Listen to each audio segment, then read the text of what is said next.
Hello, everybody, and welcome to the Evolving Practice Podcast. I'm Dr. Bill Moss with my co-host, Hi, everyone. I'm Dr. Sean Carey. and we are looking forward to continuing in our series. This is the third of three series, and what we're going to be looking at is myths. Which the funny thing about myths is, it's as we've been exploring these episodes, there's so many myths about healing. There's so many myths about practicing as a healer, and it's a really complex topic. So I can definitely see us down the line kind of getting into more of these details. But today, the aspect we're going to be looking at is the spiritual and energetic healer identity myths. So I don't know if this is I've enjoyed all of these, but these are really good. These five myths that we're going to get into today. I think they're like, we could probably really dive into each one of these and make this an incredibly long episode in itself. But it's really good because there's a lot of misconceptions, which leads to a lot of misunderstanding, and then myths get developed, especially regarding energetic healing and people who do energetic healing work. Yeah, very well said. It's really easy to go off track in terms of spirituality and energy work. Mhm. And it's some of these myths that we're going to be talking about, they're really ingrained. I think that they're very prolific throughout the community. So it's some areas that people can really go awry. And, where we've probably gone awry at some of the different areas too. So it's going to be nice to help others, know which directions not to go, like what sacrifices don't have to be made, Mhm. what problems you don't have to have. So they can avoid all those pitfalls. Yeah, and I think when I first got into chiropractic, I don't remember who said it, but they were like, "What kind of doctor are you?" And somebody would ask, I'm Bill. What do you do?" "Oh, I'm a doctor." What kind of doctor are you?" "Oh, I'm an O doctor." "What's an O doctor?" "A chiropractor." "Oh," and then like if you don't tell the person what a chiropractor is, they're just like, "Oh," and they're inserting all of their um, own personal ideologies into what that Yeah. means. So it's kind of like with this understanding of an energy healer or a person that's even the word spiritual. That's just so like generic that it leads to people inserting their own definitions. So we're going to kind of go Yeah. into some of the myths surrounding it. Um, so why don't we get started? What do you say? I think that's a great idea. So let's get started with the first myth, which is the deeper I go, the more isolated I must become. The deeper Yeah, I go, the more isolated I must become. What yeah. what, the, what do you think about that? What do I think about it? I think it's kind of the opposite in this world. Is I mean, there are people that truly that's their calling to go off in the woods, but I think it's very unpractical to live a life in that way. I also think many people choose a spiritual path because they want to make the world a better place, and to do that, you actually have to kind of live into the world as opposed to just avoid it. And I think the our life is kind of the vehicle to make sense of our development.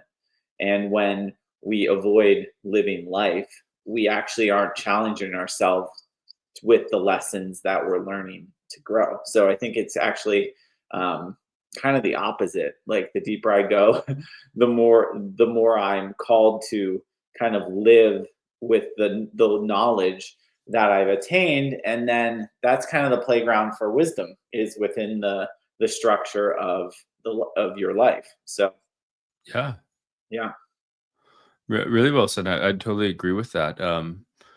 The deeper we go in terms of spirituality, in actuality, I think it's like the more you're going to end up being around people in a greater way because of exactly what you're saying, like the desire to help people. Like the more you love and care for yourself, which is what spirituality should do. Like you should have more love for the self, mm, and then for all humans as a result. Like as within, so without. yeah, So that path should be illuminating the self, and then that should be radiating out towards others in your life. And I've noticed for myself that the more I've done, there are times where it's like I want to be introverted because it's yeah, just maybe the journey itself is bringing up a lot, and I just kind of need some time to process. I'm a bit more of an introvert by nature. With that being said, though, it's like true spirituality, you're in service to other people. None of the saints just like kind of, sat by themselves and didn't worry about all the people suffering around them.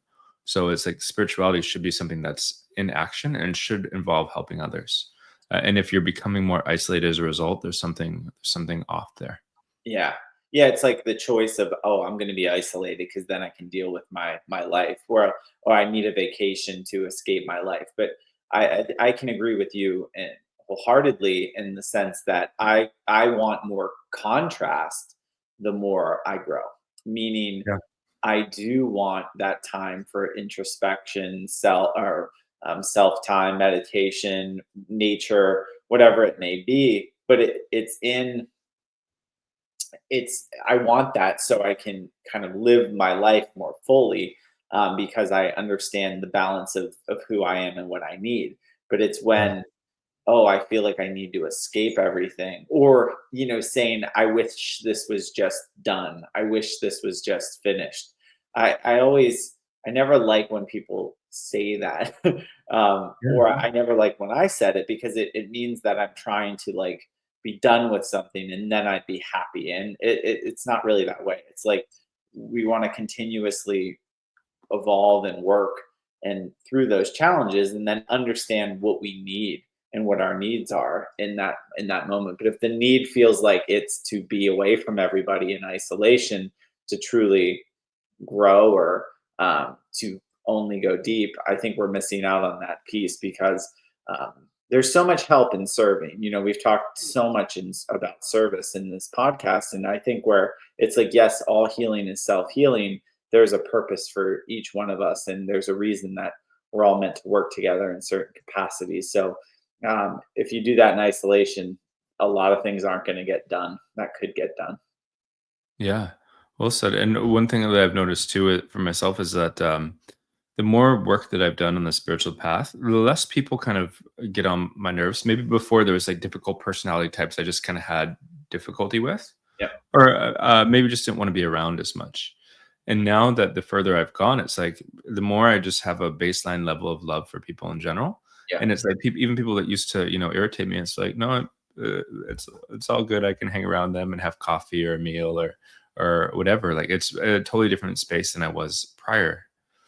And yeah, one of the things I love about Hermetics, which is really the aspect of spiritual study that we engage in, is that it really is meant for people to go to the highest heights of spirituality and then bring that energy down into their physical life.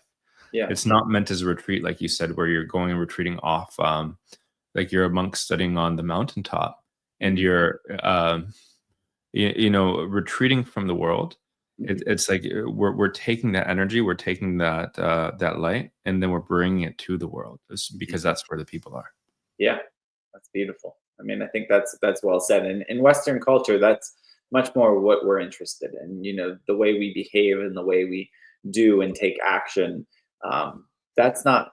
It's not right for everybody. But there are principles. I mean, it's not right for everybody to retreat and, oh, I need to be isolated to become deeper. But understanding like silence and patience and peace in the role of what that means to our culture is very important. We're not downplaying the aspects of getting quiet and listening to the inner voice and being Yeah. inner directed because you've chosen silence. It's creating those moments so we can actually go serve another person. Because I don't know about you, but I like to make things happen. So I like to influence and inspire and teach and work as a healer and work as a chiropractor. And all of those things bring me so much joy. So it would be to deny myself like part of my very purpose to step outside of that. Yeah. Yeah, it's like when you have a big mission and you have these big gifts, like they're it's meant to be shared, and it's going to involve people. Yeah. And it's never hard, right? That's our second one. Oh yeah, that's thinking about that. Yeah. Do you Second want one. to? If I'm myth number two, if I'm truly on purpose, it shouldn't feel hard. I love this one. I love Oh. this. I think this is such a great one. It might be my favorite one that we're going to be talking about, because I had those moments so many times on the path, my spiritual path, where it was like, oh, like God, if you really want me to do this, you got to help me out some more. Yeah. because things just maybe felt impossible or just felt like overly difficult, or how could anybody expect this of me? Uh, and the reality is that uh, we're created in the image of God. We are empowered beings, and we really do sometimes need to, like, the our mission is going to have tremendous challenges. Yeah. Just if it's truly your mission, if it's truly going to make a big difference in your on the planet and help a lot of people, there's going to be a lot of challenges on the way, and it doesn't mean it's not the right thing. If anything, like it might mean that it is the right thing. Hmm. And that theme, I think of like resistance. Let's say, like when we talk about the spiritual journey, if there's a lot of resistance to something, it often means that's where the breakthrough is. Like all sometimes I have clients who maybe there's a specific type of session or aspect to their spiritual journey that I'm recommending they explore, and they kind of want to do everything except for that one suggestion, Yeah. right? And it's like, the more that process is going on, you're like, oh, okay, that's where that huge breakthrough is going to be for that person Hmm. when they go into that place. Yeah. It's very true. And the more often it happens, it becomes kind of the way. Like the struggle, the resistance kind of becomes the way. It usually is Yeah, it gives evidence more often that it might be the thing to choose. And I see that very, very often is like the thing that I don't want to do is the thing that needs to be done. And the reason you don't want to do it is because of all of the re you know, all of the unknown and the like you want to know the outcome and the answer. And yeah, uh, but very often, things like I've used marathon training as a very understandable metaphor for like the path is, if somebody signs up for a marathon, they know that day is going to be hard. They do. yeah, They don't know how it's going to go.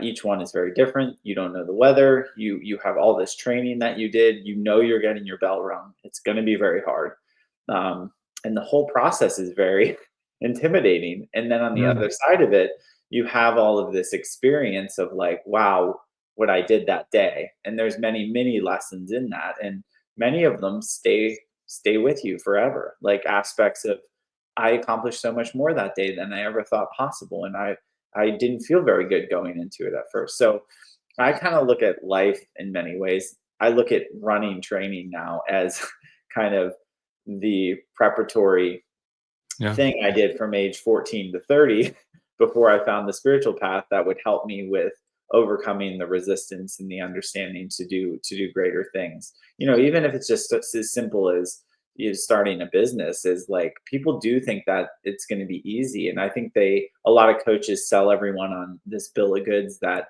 the I can help you skip all the steps and make it an easy way. And the reality is it's like you're kind of denying the person to experience their own greatness when they have the ability to overcome those challenges, because there's so much growth that sticks around that Yeah. we remember and embody, which is ultimately the wisdom, and helps people with the next challenge or the next peak and the next valley in their life.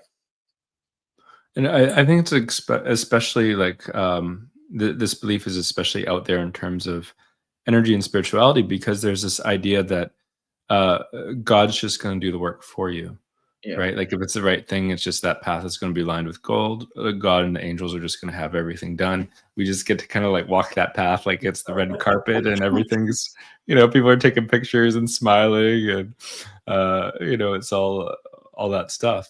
Yeah. But just because something's aligned, it really doesn't mean that there's not massive work for you to do and resistance that you're going to encounter. Yeah.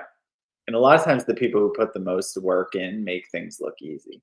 You know what I Yeah. mean? The people that win races, the people that win competitions, like they make it look easy at that level. And we know at the highest level that they also did some of the most intense work. And not that work is just physical, that work is mental, that work is emotional, that work is Yeah. controlled. So, it you put in that much work and then it starts to show up on the other end in that fashion. And I think that's really like how living your purpose is. But it's worth it, when if it's not worth it, it's probably not your purpose, and it's probably Yeah. not that important, because why would you continue working so hard on something that's not important to you? um And you hear that all the time about stories of people that just persisted in what they truly felt called to do, and they failed Yeah. so many times, and then boop, it works out. So I don't think anything that we're trying to do that is going to truly make a difference is ever going to feel just easy and skate through. Totally. I think that the role that spirituality does have with this is that it's not that it removes the resistances for you. Like it will Mhm. help make sure you're not going in the wrong direction. Yeah. Um, but then also, like when you are encountering those resistances and things are really difficult, you have something to lean on. Like you have a better way to like these frustrations and then things are coming up. You have kind of a better way to deal with it. Yes. And then also, like, when there are these things that are popping up and it's like, okay, that resistance is coming in the form of self-doubt or fear or, how or these external circumstances are showing up that are a reflection of something happening within. Like, you have these different tools on how to deal with those monsters. And they're like different help that's available. So instead of just like, just putting your head down and going through it, it becomes kind of this stance of like putting your head down, going through it, and then you realize you're hitting a wall that if you just keep trying to put your head down and go through it, you might get through it, but it might take you a really long time. Maybe it'll take you 9 months. Versus if you get some support, you can do it, in 2 weeks, have that breakthrough that you need that will help. And so, if anything, you just start moving faster. And the faster movement means that you just encounter resistances faster because there's always Yeah. things that are popping up along the I was way. gonna say that. I was like, yeah, maybe you're not bulldozing through one, but you get many more resistance on a Mhm. frequent basis. And I do Yeah. feel like I do feel like I've experienced that in many ways. And by growing stronger and having greater sense of self and knowing thyself, it allows you to make more understanding and maybe not get so like caught in it. You know what I mean? I Yeah. feel like you can become, especially with the energetic and the spiritual work, you can become much more of an observer of what's going on and have less attachment to your ideals of how you want it to work out. Is you get to just kind of like sit back, observe what's happening for you and the situation, and it allows the hard to not be so embodied, I guess you could say, and Yeah. more observed and just for what it is. And I think that's easy to do when we know something's going to be hard. It's easier to observe that it's going to be hard. And I think that's what initiation does for people, is it gives them a sense of why life is the way it is and why the hard and what we're called to do. So I think people can more um, kind of wrap their head around this life Yeah. with initiation and make sense of the hard, and then make sense of what it means to be strong to overcome it. So I've found that to be true for myself. It's just allowed me to overcome a lot of the things that held me back for years and years and years, and the blame that I placed on others, as opposed to taking it an objective look at myself, understand the self, and then move beyond it. Yeah. Because I think if you follow that like reasoning as far as like it's supposed to be easy, there's going to be like one of two things are going to happen. It's going to be like, oh, God let me down, or two, like the world let me down, or humanity let me down. So Hmm. it's like you're going to kind of end up having these like one of those two or both underlying feelings and beliefs if you're operating from this incorrect idea of it's supposed to be like it shouldn't feel hard when I'm on purpose. Yeah. Like if you can clear that from your mind, you just embrace the hardness of it and accept that as the truth. Then it's like you can have God on your side, you can love humanity, and you can go forward with your mission despite the resistances that are there. Yeah. Yeah, because often these resistances are kind of coming from our next myth, if you will, Yeah. is just kind of doc healers aren't supposed to have egos. So we're not going to go into a whole ego teaching here, but we can get into like a little bit of the understanding Yeah. of the ego and the self, and how that. I would argue that a lot of people who are in the healing profession have a very large negative ego, Yeah, in many absolutely. ways, and they know best. And then I think we put, we're not open to the possibilities of other modalities or other ways or other people being involved. And I think when I first got into the healing profession, I couldn't even see the negative ego of the profession. But the more I walked a spiritual path, the more you can see when kind of the all or nothing concept, which we've broken down in other Yeah. episodes. But ego is an enemy instead of an integrated ally. Um, well, one part of the ego is a problem. Yeah. Yeah. I think having an ego is very normal. Mhm. And it's like we're all human. One thing about having an ego is you don't have to be perfect in order to be somebody who helps others. That's one of So the good. saving graces of it. Like neither you or I were perfect people before we got into all this. There have been many people that I helped, and then many people that probably didn't have the best experience of me when I was acting Yeah. more unconsciously. Yeah. And that negative ego is something that we take, and then we learn from the experiences and the mistakes, and then we work to do better. But I think it's very unrealistic to expect that just because somebody is uh, spiritual, that they don't have an ego. Yeah. Again, it's just a misunderstanding of the reality of what it means to be human and live in this world. Yeah. Yeah. I love what you said regarding that. Is like I think what people holds a lot of people back from, and I saw this in chiropractic, but I also see it in maybe more readily in the healing world, is thinking you need all the factors, everything to be perfect, like you said. Like everything needs to be ready.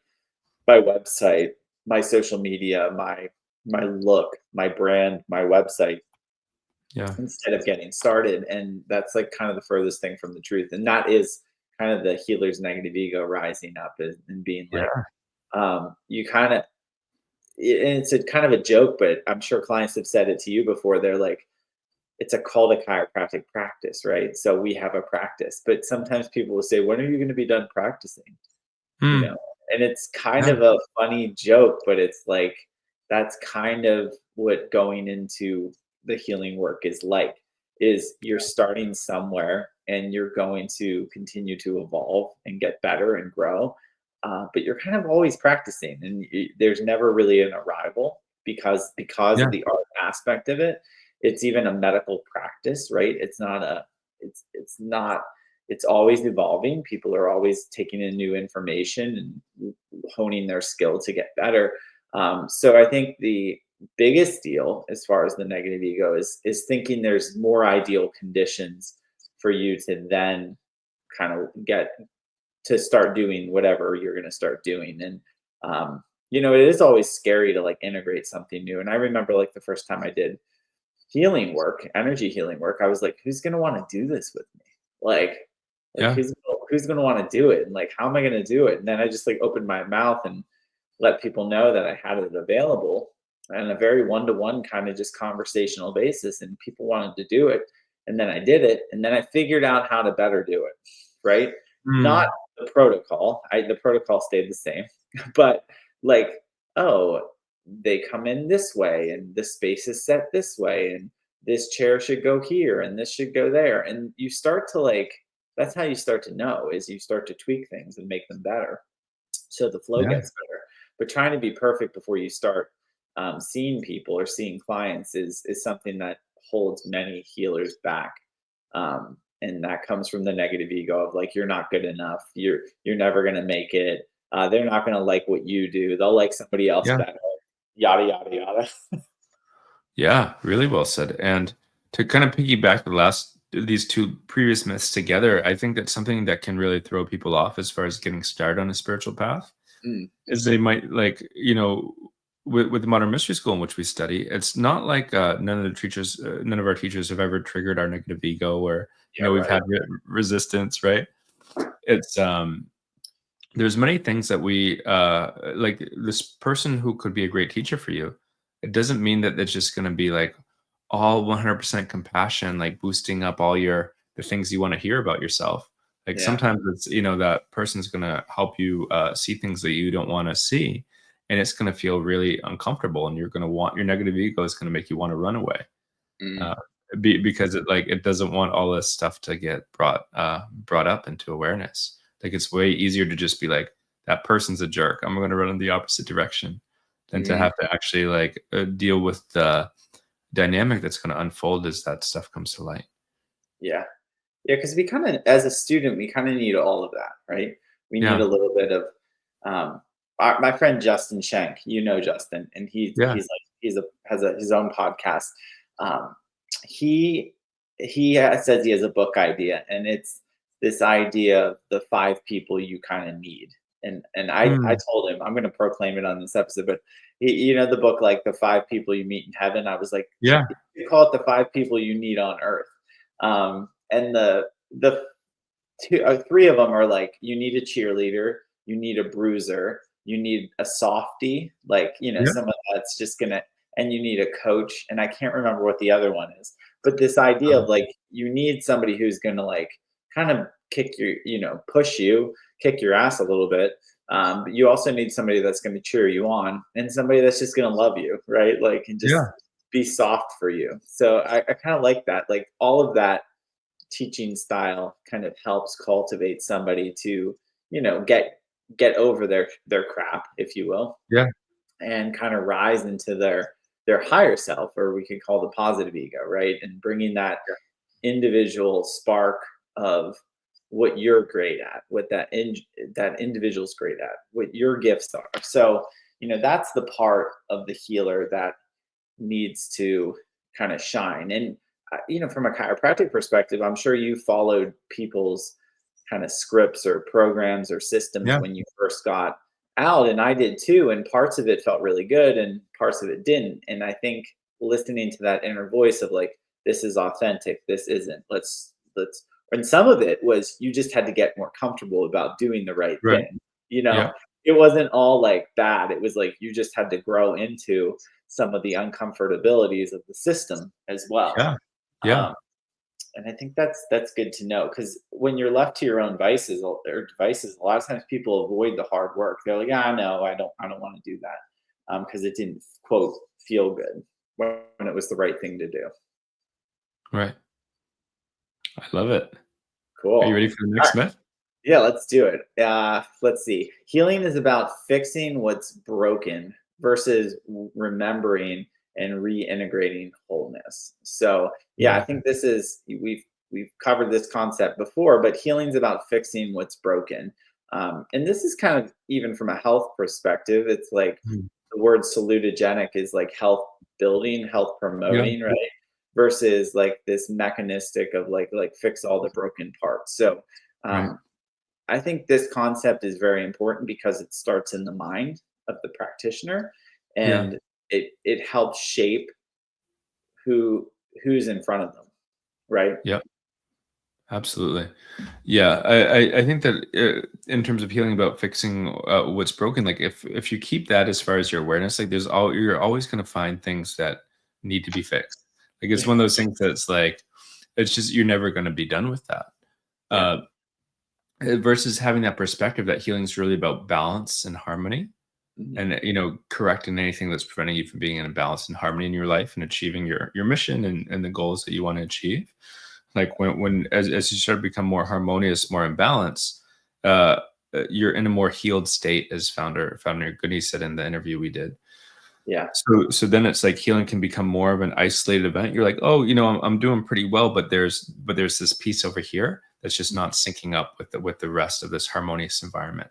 yeah, Then it's like, then healing becomes that appropriate there.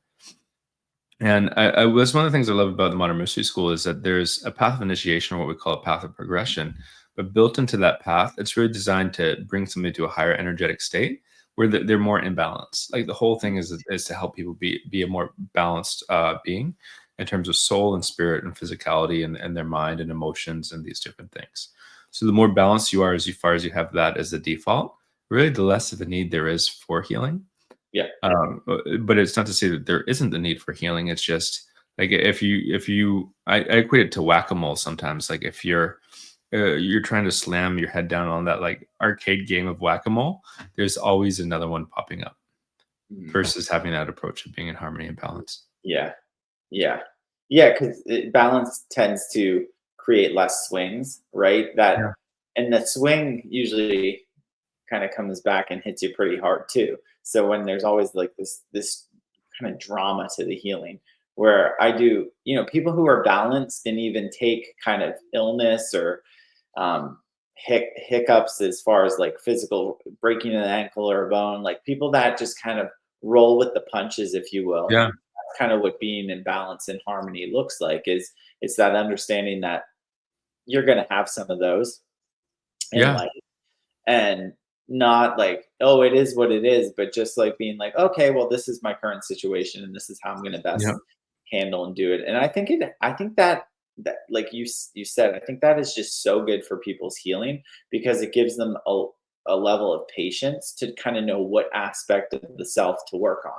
Because we Yeah. can all, like you said, we can be broken, you can be fixing things forever, but when you have this balanced, harmonious look, and that starts with energy, without a doubt, that starts with energy. Yeah. And when people are really in their physical nature and they're always trying to like fix every little ailment or feeling, or something that doesn't feel balanced, they make themselves crazy. But Mhm. when you energetically are very balanced, you can objectively be like, you know what, um, maybe I'm feeling that way because I was really angry yesterday, and Yeah.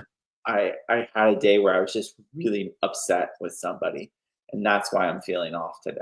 Or, I'm not expressing my emotion. Um, I haven't moved my body in a Yeah. vigorous way to like get some of this stuck energy.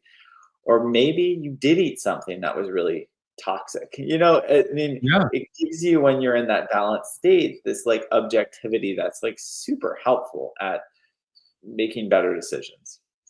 Yeah. That's one thing that I would wish for all my clients to be able to just Really good. have that a better balance point. Yeah. I think it's something that I didn't really realize the importance of it till much later on in my journey.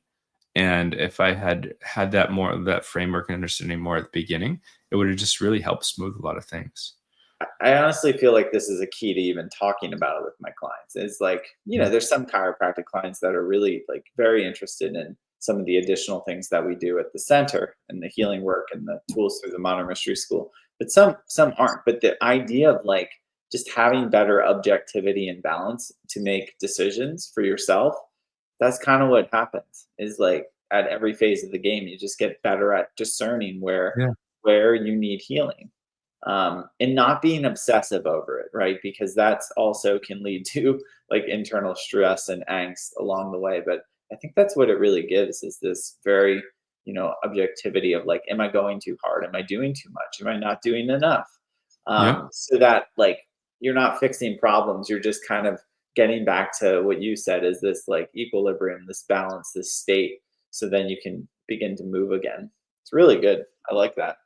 And that like that awareness, that subjective awareness of like okay, where I'm at, like the more that becomes like the more you're in balance when that's happening, you're going to be getting really good feedback. It's like when we miss out on that piece, and then something like goes to an extreme, and then you're trying to get up like, okay, where am I? And you're viewing it from this extreme perspective, like you're more likely to get skewed subjective feedback Mm, because your negative ego is not going to be likely like, oh, you're way like so, you know, you'll think you're in a balanced state is what I'm trying to say yeah. in those extremes. Yeah. Like you need to make it that practice so that you don't end up in outer space and then trying to find your way back home. Mhm, mhm. That's awesome. Yeah, that's a big takeaway for me. Thank you for sharing that. Yeah, thank you.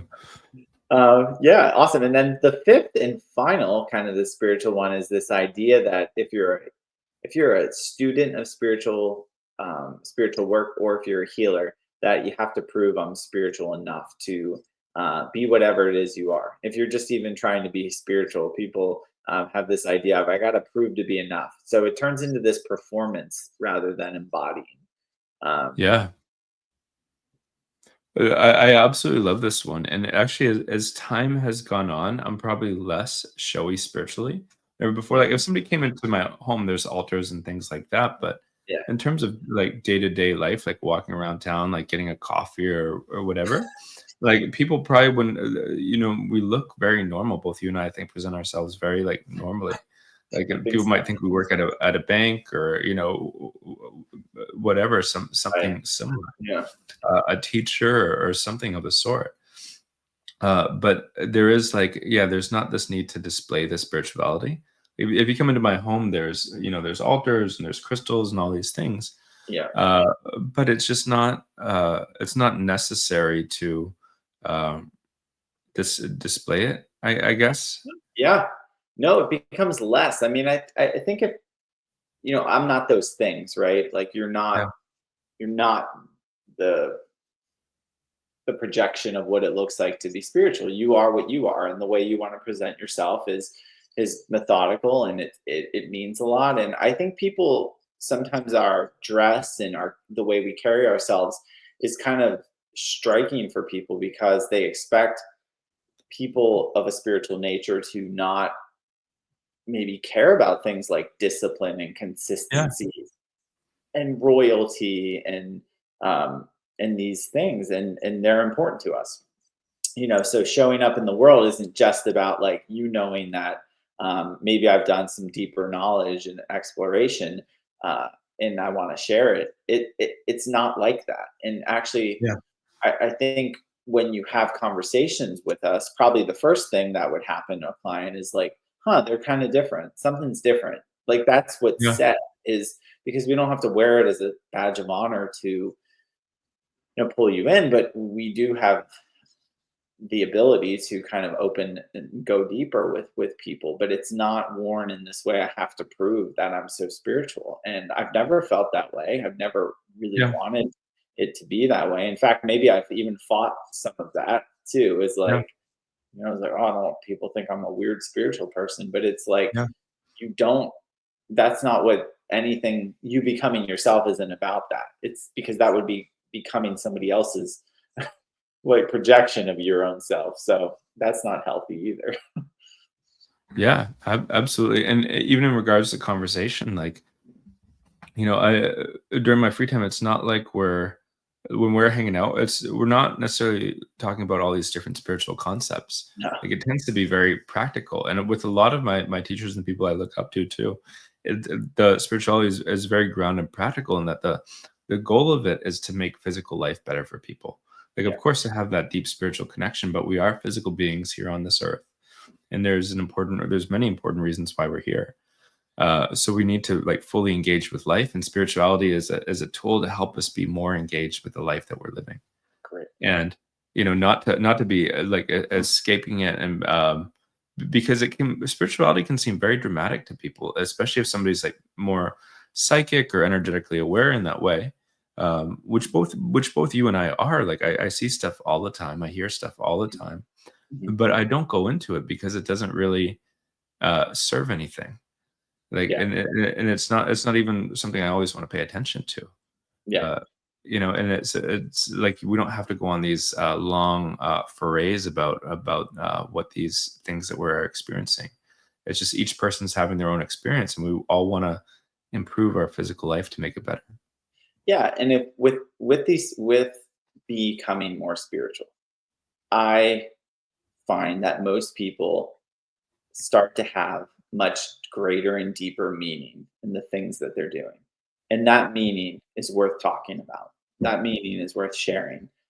How and not even like in connecting it to spiritual, you can have deeper levels of understanding Yeah, of the self and an event that are much more worth sharing because you have gained new knowledge, and that yeah, can be and make the difference in helping somebody else. And that's about what life is about, because a lot of people don't ask the deeper questions, that maybe we are asking, like, who am I? What am I? Where did I come yeah, from? Where am I going? What is my purpose? Like, so there's lack of compass.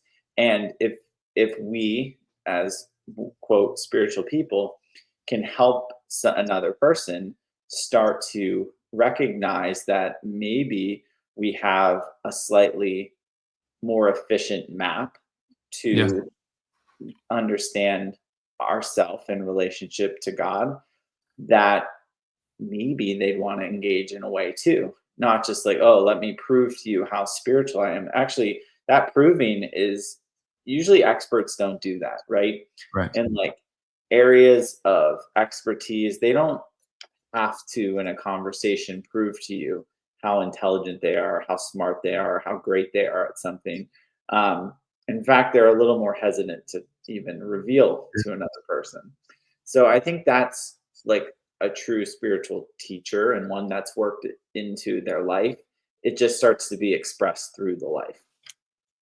Absolutely. And like, if you're going to ask, who is more spiritual? Is it the person that's sitting on a mat for 6 hours a day meditating, or the person, or so that person, 6 hours a day meditation on a mat or whatever, or the person who's volunteering at a food bank every weekend? Mm, Like, there's this aspect of spirituality that in public thought, where really, like, it's just this uh, concept of like, it's become kind of too fluffy, I yeah, think, love it. and not as practical. Like, it is spirituality at its core is really like bringing the energy of God and alignment and light and all those things to the world to make it better.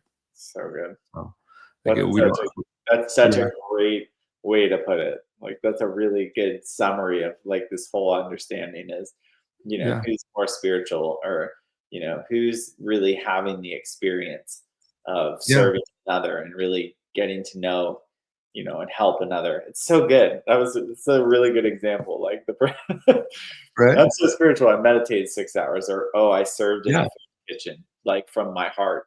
Um, yeah. had other things to do. That's good. I think when people hear about us going to all these different trainings and seminars and things, they kind of imagine it to be kind of like that. Yeah. It's like all these vision quests or whatever. Yeah. Uh, and maybe there's like a little bit of that. There's certainly these moments, but a lot of it is like, you go and do a practice, or here's a practice, and then how does that apply to life? And then how does that shift you, and how is that going to shift your life? And Yeah. how's that through that shift, how is that going to make other people's lives better? Yeah. Like, it's this interwoven aspect of it, Yeah. that's really the key to the whole thing, I think. Yeah. And I mean, one of the classes that we were in together, the class started with just the teaching of like, oh, since the last time you did the first step of this class, like, what have you noticed in your life? Yeah, What have you seen? It wasn't like, like tell me more about that concept. It was more like, yeah, what's been different in your life? How has it shown up in the world?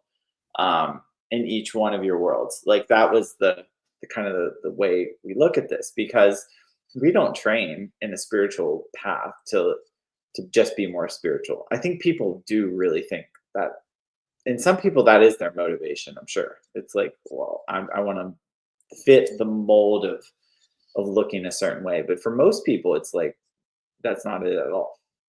You know, yeah, it's not to like look more spiritual. In fact, it's like to have a better life and to have a better world. And those are the right, motivation. And the yeah, recognition is like, well, you got to work on yourself. And then once you yeah, worked on yourself enough, you can start to share. And it's kind of that way in everything, but like that's what is different about this spiritual path. It's not about like receiving enlightenment for the sake of enlightenment. It's like work on yourself. If you work on that enough and you like the fruits of your life, maybe you want to serve somebody else, and then maybe you want to serve more of the world. And yeah, that's kind of how we step into anything. And you see that, I think people in chiropractic, I'm just gonna like, would get mad when people decide to become coaches and stuff. And it's like, well, part of the progression of a yeah, student that goes to university that wants to be a teacher, well, maybe it's because they had good experiences with a teacher. A chiropractor yeah, that goes into practice, has a level of success, and then wants to bestow some of their wisdom down to coach, that is kind of like the next step if that's what you want to yeah. do. So um, it is a level of that exists in mentorship in many different ways. And it kind of looks similar in the spiritual path too. Very well said. When I work with people, my mind is always really focused on, like, are we going forward? Like, is the person going forward? Mm, And I think that's probably like 95% of the focus. And oftentimes with clients, it's like, maybe you have a client who's struggling with relationships. And it's like going forward is like helping that person have the breakthroughs they need so that they can have a loving, harmonious relationship assuming that's what they want. It's just like whatever's in line for the good of that person. But it's really like when we're doing this work, it's about that forward progression of the person, not like talking about these abstract spiritual ideas. It's Yeah. like we're not playing in this world of abstract ideas about the secret life of Christ and or like all these different things. The cosmos, and like you can go a million different ways, right? Yeah. Uh, but it really is like bring it to be specific for how can we help a person live a better life. Yeah. I love it. And that's why we were going through these 5 myths tonight. Yeah. Or today, or whenever you're listening to it. I mean, because it is like part of this podcast, probably motivation is to kind of bring down some of this myth so, we can help people. Um, and that's really what like natural health, energy, all of this stuff has been doing for the last bunch of years, because it wouldn't exist if people didn't see good fruits. And Right. that is kind of the end of understanding is looking at your life and like, do you like what it looks like? Are you happy with the aspects of it, or is there more? So, Yeah. or do you want to change? And that kind of what leads to people to new motivation to change. So we hope that these 5 myths help create some clarification, um, and give you some understanding as you walk your own path. And we are excited to continue to walk this journey. I think we are close to. Do you know what episode this was, Sean? This might be like 47. We're getting close to 52, which will be a year Year. Yeah, of this we fourth definitely. episode. This should be going off at the end of May, and last year in June is when we officially launched. So June's Yeah. our birthday, if you will. And we are just grateful, at the root of things can always be better, things can always be worse, but it's always good to be grateful. So we are very grateful for the listeners, everyone who's downloaded, subscribed, written a review, listened, shared, interacted with us, or done any of those things, or multiple things. We're just really grateful for the audience that has been building, and exploring this, the healing works with you. Thank you all so much for joining us, and we can't wait to check in with you next week.